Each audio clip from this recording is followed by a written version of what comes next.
So I'm wiring in this 622 GW for the front, also rear view camera, just there. The first part is to get that loom for the rear cam through the rubber housing here into the tailgate, then pop out through there. That will allow me to locate the rear cam in the center and then run this loom across the top headliner and locate it just under that mirror. And then from that mirror, what I'll do is have the wiring for the front dash cam come round down the A-pillar and into that fuse box. So it'll be a permanent live. So that's the plan. Fit the dash cam there, run the wiring through here to the rear cam. So I've got the end connector for the rear cam through that loom, through the rubber sleeve.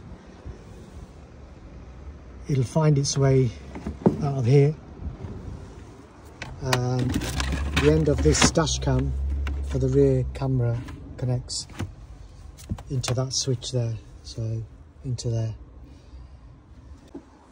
So that's the rear camera in through here, and I've done it in such a way that you can't see the wire in the brake light. It's a shame with the Nextbase that this sticky pad is that colour. If it was black it would be better. And the other thing is, it's a shame it has this loom that loops round. If it had a connector there, then obviously it's a lot neater install. So that's the dash cam done. That's wired in.